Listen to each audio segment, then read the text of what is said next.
I don't really know when the strange thing started. Maybe on the night the old streetlights blew out, or maybe months earlier, when I kept getting the feeling that the wind knew my name. Either way, everything finally came together on the last day of the year, when I was 12 and too curious for my own good. My name is Cairo. I live in a neighborhood where every house has a porch that creaks. Every kid knows every dog, and the sky at night turns the color of warm velvet. My mom says our block used to be louder. Barbecues every weekend, music spilling from backyard speakers, but now it mostly hums with quiet. I never minded that. Quiet makes it easier to hear the small, unusual things.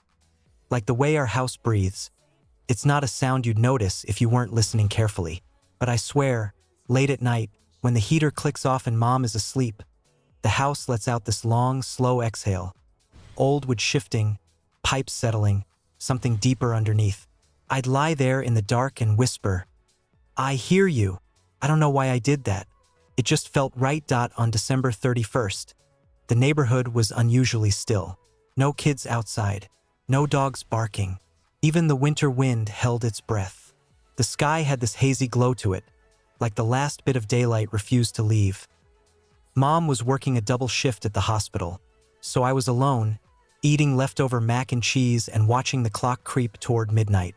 I'd planned to stay up till she came home, but a kind of honey-thick drowsiness took over me. I went to my room just to lie down for a second. That's when I heard it. Not the house's usual sigh, but a call, soft as a fingertip brushing my ear. Cairo? It wasn't scary, not like a horror movie voice, more like someone saying my name the way a memory would. Warm, familiar. I sat up so fast my blanket slid to the floor. "Hello," I whispered. Nothing answered at first, but something outside my window shimmered. I pressed my face to the glass. The backyard looked normal, the crooked fence, the patch of dead grass, but floating just above the ground was a tiny strand of golden light. Like a ribbon caught in a slow-motion gust of wind. It drifted left, then right. Waiting. My heart thumped hard enough that I could hear it in my ears. I opened the window. The cold slapped me, sharp and awake. But the ribbon of light didn't waver. Instead, it curled toward me like it recognized me. And before I knew it, I was halfway out the window, climbing down the battered lattice Dad built back when he still lived with us. When my feet hit the ground, the light bobbed once, then drifted down the yard. I followed it, slow at first, then faster when I felt something tug inside me, like a string pulling me forward. At the far edge of the yard, near the old tool shed, the ribbon of light sank into the earth and disappeared. I knelt down. The air felt thick, humming, charged with something, alive. Then the ground opened, not like a crack or a hole, more like a door I'd never noticed before, slowly unfolding itself from the soil, made of cedar planks and woven vines, glowing faintly at the seams. My breath caught. The door wasn't new. It felt ancient. Waiting for me. A gentle wind rose from below, warm even though the night was freezing. It carried the scent of oranges, pine needles, and something sweet I couldn't name. The voice came again, closer now, surrounding me. "Cairo, it's time."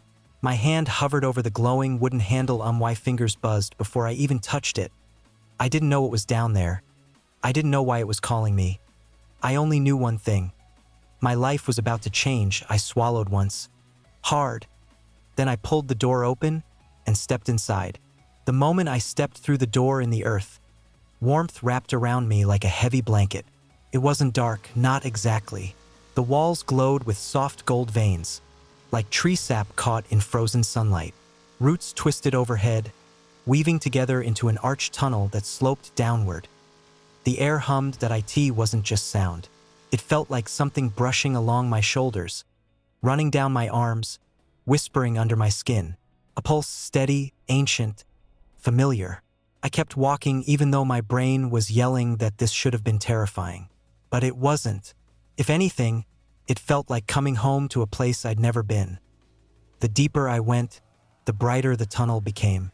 The golden veins thickened into branches, and the roots beneath my feet softened into moss. Soon I reached a wide chamber, so big I couldn't see the walls clearly, only shimmering shapes shifting in the corners. At the center stood a tree. Not just any tree. Its trunk glowed from within, like someone placed a lantern in its core. Its branches reached all the way up into the ceiling of roots, and its leaves, if you could even call them leaves, looked like small pieces of sky. Not the daytime kind, the nighttime kind, full of stars that I sucked in a breath. The ribbon of light that led me here drifted upward and sank into the tree's bark. When it did, the whole tree exhaled, a slow-motion shiver rippling through its branches. And then, it spoke, not with a mouth, not with words exactly that it spoke inside me, like a memory rising to the surface. "Cairo," I froze. "You've grown," the voice said.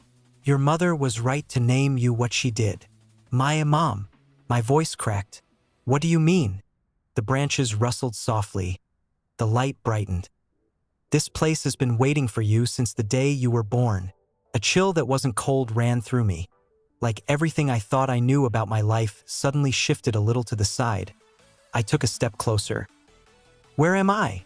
The tree's roots flexed subtly beneath my feet, as if adjusting their position. "You are in the Lumen Hollow," it answered.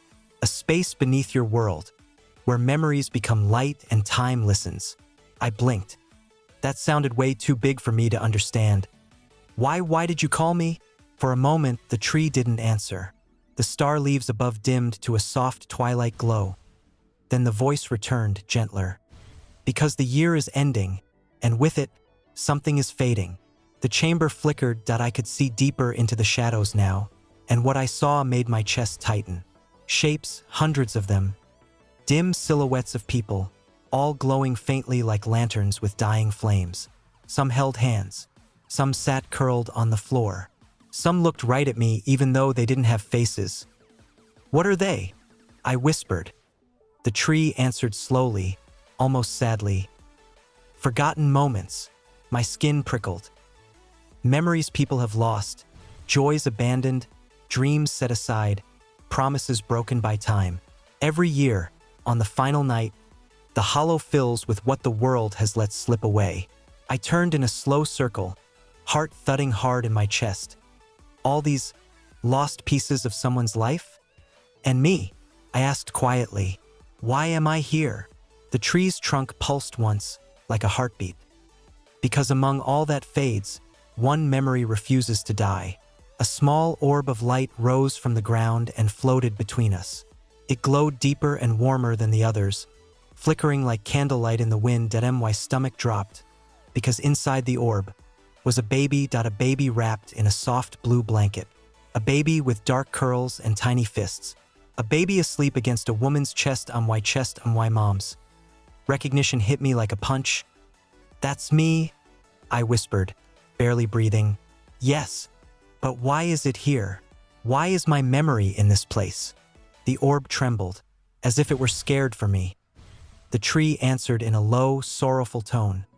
"Because someone has been trying to forget it." My throat tightened. "Someone? Trying to forget me?" "No, not me. Not exactly." Before I could ask, the ground shuddered, and a booming crack echoed through the hollow. The shadows in the edges of the cavern began to ripple like disturbed water. The tree flared with bright, urgent light. "Cairo, listen. This year's last memory is breaking free. You must anchor it before midnight or the hollow, and everything in it will collapse." My pulse hammered so fast it hurt. "What does that mean? What am I supposed to do?" The tree's branches bent low, almost touching my shoulders. The leaves sparked like constellations trembling. "You must face what is being forgotten." The orb containing baby me drifted into my hands, warm and fragile as a heartbeat. The air snapped like a crack of thunder. A rift tore open in the chamber wall, dark, swirling, full of stormlight. Through it, I could see something moving, something familiar, something painful. My voice shook. "What's in there?" The tree's final words echoed through me. "The truth you've been protected from.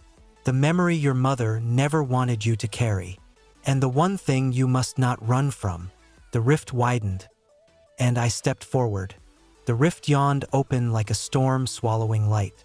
Thunderous, rolling, impossible. Not outside, but inside the hollow, inside me. I held the orb with baby me cradled in it, warm and trembling. and stepped forward because every part of me said I had to. The moment I crossed the threshold, the world changed. I stood in a city street I recognized before I even looked around. The cracked sidewalks, the soft glow of corner store lights, the air heavy with winter and the smell of distant rain on my old neighborhood. Except different, a little darker, a little quieter. Like memory had washed away the details and left only the bones. Snowflakes drifted past me, slow, glowing faintly, like tiny sparks. They didn't melt when they landed on my skin. They hummed. Then I saw her my mom, younger, exhausted, holding a tiny bundle me against her chest as she hurried down the street. I tried to call out, "Mom!" But the sound made no impact. I wasn't really here. Not in the normal sense. She hurried into a bus stop shelter. The plastic walls rattled in the wind. She looked around desperately, shivering, clutching me so tightly she looked like she might break. Her breath shook when she whispered, "Please, please don't leave." At first I thought she was talking to the wind. Then I heard footsteps. Slow, heavy, familiar even though I hadn't heard them in years. A man stepped in from the darkness. A tall shadow carrying too much weight in his shoulders. My dad. Not the version I remember. Funny, warm, big laugh, big stories. This man looked cracked, ghost-like, half here, half somewhere else he couldn't escape. Mom turned toward him, eyes shining with hope and fear mixed together. "Ray, you said you'd come with us. You said you were ready." He looked at her, then at baby me, and something inside him twisted painfully. "I tried," he whispered. "God knows I tried." "Then try again," she begged. "Please, we need you." He shook his head. "Kima, every time I look at him, I feel," he swallowed. "I feel like I don't deserve either of you." Mom flinched like the words were a slap. "You don't get to decide that for him," she snapped softly. "He's your son." Dad's eyes filled with something I couldn't name. Regret, shame, love twisted into a knot too tight to pull apart. "I'm not good for him," he said. "I don't stay. I break things. I break myself." His voice cracked. "And I don't want him growing up thinking my leaving was his fault." Mom shook her head fiercely. "Don't do this. Please don't do this tonight. I have to." His voice was final, heavy. A door closing. He reached out, a trembling hand brushing my tiny cheek. Even as a memory, I felt the ache in it.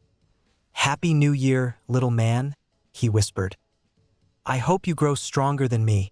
Then, he turned and walked back into the darkness without looking back.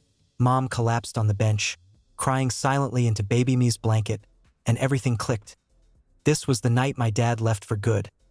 The night Mom carried me home alone. The night she tried, so hard, to forget for both our sakes, and the hollow had been holding this memory ever since. A weight pressed into my chest. Heavy, sharp, but not crushing.